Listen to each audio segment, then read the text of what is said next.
Hey guys, Kevin A here. I just want to make a quick video talking about my current build and kind of how you can kind of put it together budget-wise as well. I got the idea from Empyrean because I was doing like a in-stacking Flicker Strike Slayer build and it just wasn't working out. The Frenzy Sustain was a bit much and would need quite a bit more investment, especially with using a Doriani's prototype. Last league it was done with the Raider, or rest in peace. But so I'll come back to my love of Flicker Strike on another build, another idea. So I switched over since the tree was already kind of similar, and I was already kind of expecting to do a bunch of int to using the Ephemeral Edge Duskblade and using Lightning Strike as the main skill here, and then just having stacking as much energy shield as possible. That way you get added maximum lightning damage equal to 20% of players' maximum energy shield.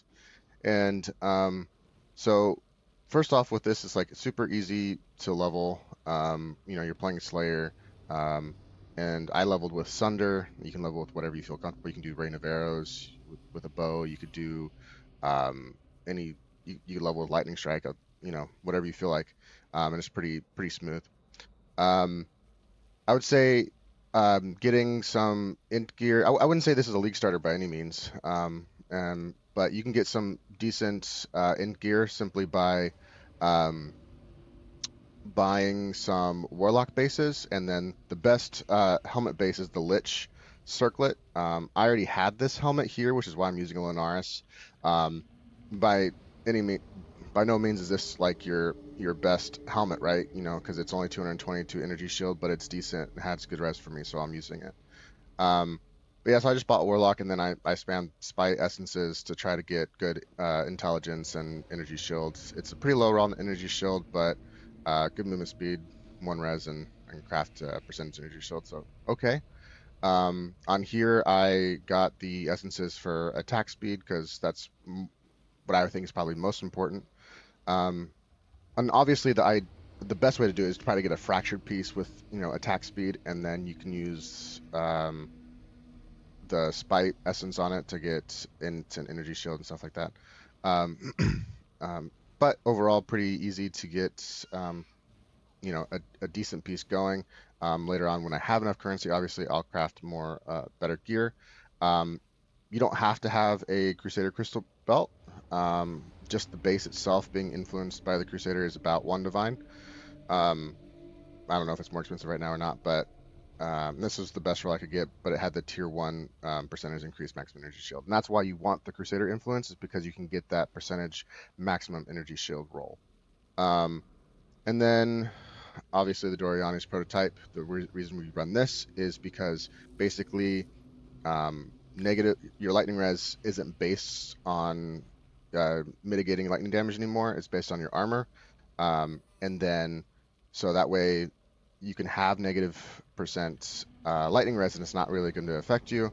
And then nearby enemies have lightning resistance equal to yours, which is why like on rings you want as much negative lightning resist as possible, which is why Venter's Gamble gold rings are such a great like budget buy early.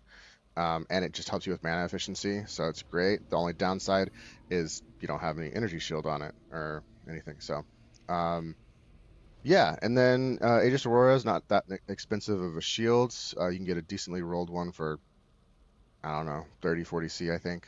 Uh, so not too bad. I already had this amulet here. I was using on my other builds. It had decent energy shield on it, and it has a crap ton of attributes. And so I just crafted damage while leeching and Disciple of the Unyielding as the anoint, so that I could more easily get um, endurance charges, which is important, and we'll talk about that because it's part of the Slayer Ascendancy. And yeah, and these swords are really cheap. They're 10, 15 C usually. I think they're not too bad right now. Oh, they've gone up in price. About 20 to 40 C, you can get a decent one. Um, and yeah, so let's go over the skill tree and ascendancy. Um, so with the endurance charges, what I was talking about, you go mass for a form, so your maximum endurance charges is equal to your maximum frenzy charges and plus one maximum frenzy charges. And so on the tree, between this and with the tree, you get to the maximum of about 7. And with really good like end game gear, you can have plus one on, rings and maybe, uh, yeah, just rings. So you can get like to plus 9 maybe if you do it right. So yeah, so that's really important. It gives you a lot of um, lightning, or it gives you a lot of elemental mitigation with the way that new endurance charges are set up, which helps you deal with that lightning damage that you're taking to the armor as well. Um, and then you come here and take Bane of Legends, so 10% more damage if you killed recently. You can't take Reflective Fizz damage, doesn't matter. We're not dealing anything but lightning damage. 20% more damage with hits and ailments against enemies. And then you get 20% Culling Strike here, and then you get increased attack speed and movement speed, which is awesome. Now um, this node is good, but the overleech does not affect this build. It doesn't work. Um, and that's one thing that I had noticed playing with the POB, and I actually commented on Imperian's video when he was taking this and talking about the overleech, and he realized that later too. Um, but it's still, and I agree with him, it's still one of the better nodes to take as the last one because you get the 10% reduced damage while leeching, which is still just a good little defensive layer, and we're not dealing critical strike, so this node, pointless. Um, so yeah, this is kind of like my budget tree right now. Although I have rolled a decent cluster jewel, so what I'm gonna do is I'm gonna actually um, right now, kind of spec out of this. Let's see. Okay. Yeah, I'll spec out of this to kind of show you what I had before.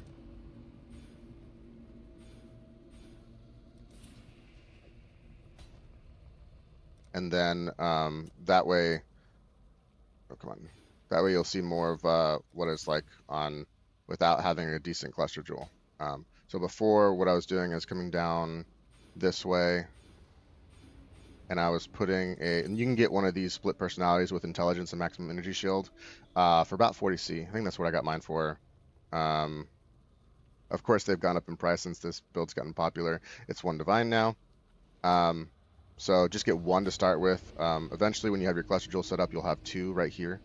Um, but yeah, so I was doing this, and I had this node here, and that was about it. All right, so the idea is, basically kind of in stacking, like getting as much intelligence as possible, which is helping you boost your energy shields, um, which then boosts your damage, right? Um, this I had from a previous build. You don't need this. I simply just have it because it was helping me when I was lacking strength, which I'm not lacking strength anymore, so this will be replaced. This will be replaced with the Light of Meaning jewel. I think it's called the Light of Meaning, something like that. But basically, all the nodes also give percent increased energy shields, which is a huge boost in your life pool and your damage. However, it's like 12 divine, so that's going to be an upgrade I get in the future.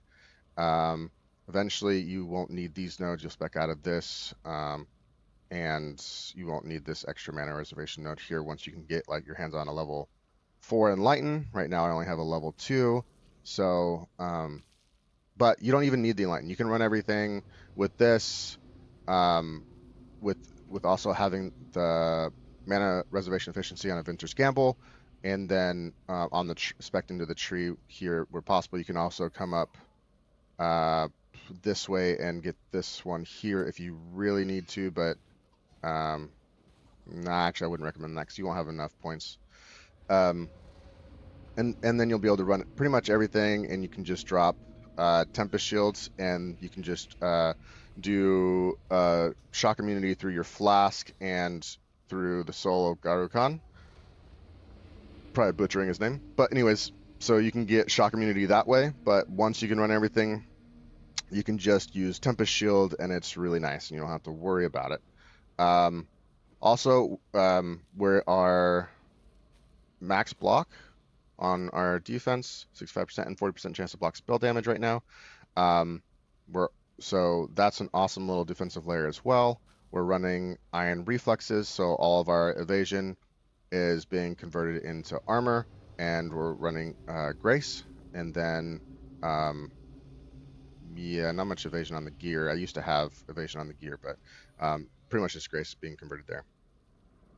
So that's good defensive layer there. And you notice our lightning res is negative 200. It caps at negative 200. So like I have negative 227. So anything over 200, negative 200 doesn't matter. But that's why you have the negative res on the lightning res, and then that's why also getting the negative on the Ventress Gamble is a good little starter ring for you.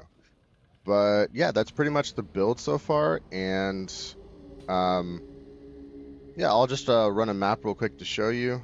Is there anything I'm forgetting to talk about here? Okay, so real quick, I want to go over like gear and like gym setup and everything like that. We are kind of already talked about the sword, which is like what makes, besides the chest, this build really work because attacks with this weapon have added maximum lightning damage equal to 20% of a player's maximum energy shield. And then the Dorianish prototype Saints Halberg. Um, Armor also applies to lightning damage taken from hits. Deal no non-lightning damage. Lightning resistance does not affect lightning damage taken, so that's where the basically your armor is going to apply to the lightning damage you take. And then nearby enemies have lightning resistance equal to yours, and that's the whole thing like that. So like that's why we have, if you look at the defenses here, you have negative 200%, and max it caps at 200%. So like I have 224, negative 224, but it's only max caps at 200. And so that's why, like, especially this league is actually really good for it because with the Kalandra rings back, you can get a really good negative lightning res. You can have negative life on it, and it be a really good ring for you. This isn't even the best ring. Like, I would like to have high energy shield on a ring and everything else, so this isn't best. And then a good budget option is just a Ventress Gamble because you can get the high res and on the fire and cold and low res on the lightning, which is fantastic. And then you just want to get int, res, and energy shield as much as you can get on a budget. Like I said, I watched Empyrean craft his build and like just crazy, end game godlike energy shield gear, which this probably, this is nowhere near that yet, and it'll be a while before it is. Just a decent amulet. I have this one just with a bunch of intelligence on it and energy shield and cold res, and I crafted it increased damage while leeching, which is nice because you're always leeching. And then just decent energy shield boots with movement speed. And then make sure you want to have that non-val strike skills target 1 to 2 additional nearby enemies. Obviously, you want 2. And then for the Eater Worlds one, you want the Pierce additional targets, which I don't even have yet, but it still feels great. Without it, it'll be better once I get it. Um, okay, so skill gems like you Lightning Strike. You want Val Lightning Strike. You want returning projectiles support. Ooh, I can try to Val that actually and get level 21. Sorry, sidetrack. Nope. Okay. So, and then multi-strike support. Awakened elemental damage with attack support. I just got this. This was an upgrade for me. I was just recently switched to it. So before I was using regular elemental damage with attack support, level 20, 20% quality. Damage on full life support. Since we're CI, we're always, on full life at 1. And then volatility support. Basically just you deal more maximum attack damage and less minimum. So you kind of have that more median consistent damage, which is nice. And you deal 10% increased damage with the quality on it. And then I'm using Whirling Blades and faster attacks with Fortify support. I like having Fortify. It's really nice for this build. You can use Shield Charge if you want and just, switch that out. I like Whirling Blades. I'm doing Summon Lightning Golem for the attack speed, cast some damage taken, and Molten Shell. Make sure you guys pay attention when you're leveling these up that you don't level them up too much to where they won't be cast when you take damage. Like they have to be requiring level 40 or lower. So this is a requires level 40 gem, and this is a requires level 40, so it'll still be cast. I'm using Mark on Hit with Sniper's Mark, which will, for splitting the projectiles, additional targets. Precision, leaving this just at level 1, so it doesn't really take up much mana, but it gives you some accuracy and some crit strike chance. And then Tempest Shield, this gives you lightning damage when on block, and then also grants immunity to shock, so you don't have to worry about getting reduced effective shock on your flask or anything like that. We're using Smite, Frost Shields, more duration support, and Frostblink. So Val Smite specifically, it has to be Val Smite, because you're only using this for the Val skill. You're not using regular Smite. You can use it on big packs to help clear, and then it also gives you an aura, a buff. So aura makes Smite strike +1 target with lightning, but that doesn't really affect us too much because we're not attacking with regular Smite. But this is what is really good. Aura grants 15 to 293 added lightning damage. So that's just really, giving you more damage on your lightning strike. And then also 19% chance to shock, which is great. See, over here, where I have a level 2 Enlighten. Until you get Enlighten, I was not using Tempest Shield until I actually got the Enlighten. And so before I was having to get my shock immunity for my flask and my Pantheon. But after you get that, you can run Discipline, Wrath, and Grace. That's pretty much all of the gym setup. The flask really just, you have use when charge full and just try to have gain 3 charges or 2 when you are hit by an enemy. Immunity to Bleeding Corrupted Blood, increased evasion, and increased armor. You really want those. And then I'm getting immunity to curses, 95%, reduced effects, almost immunity. From here, 65%, and then I'm running the Pantheon Soul of Yugel, so for the 30% reduced effect to curses here. And then I also have immunity to being frozen through the Brine King. So that's pretty much the setup there.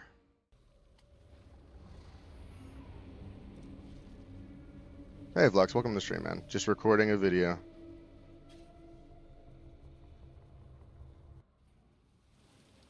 Alright, so here we go. Make sure we have all of our...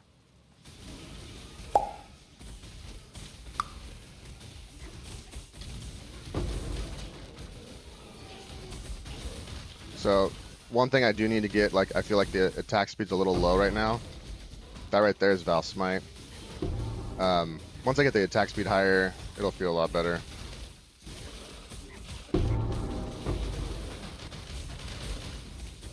But between the defensive, the block and the energy shield leech, it feels pretty good, and you're pretty much full energy shield most of the time. So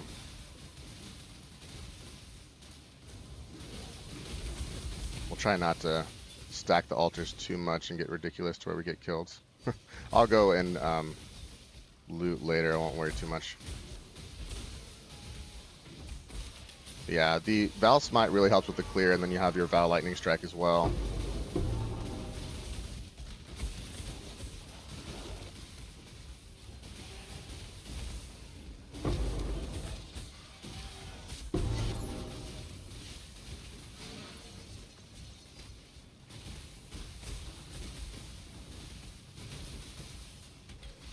But yeah, you pretty much have no problem with most everything.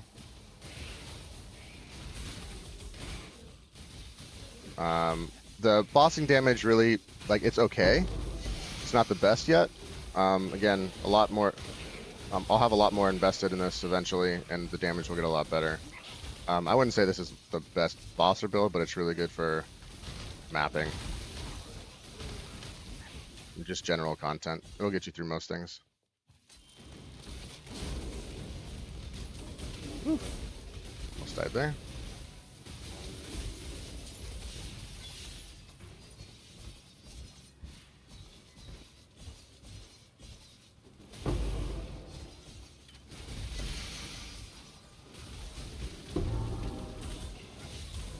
Boss, okay, so Val Smite. Yeah, so T16 map bosses are nothing, even with decently, using scarabs and everything. So, yeah, that's pretty much it. Um, and I'll be putting up another video once I get more invested into it to kind of show you what that looks like. But this is more of like this is like when I say this is budget, this is under. I would say this is under 10 divine investment so far. Maybe a little bit more, but definitely not a starter build. But I'm having a lot of fun with it. And yeah, if you have any questions or want to see more, I stream at Cabernet at twitch.tv. And yeah, I'll see you guys in the next one. Peace.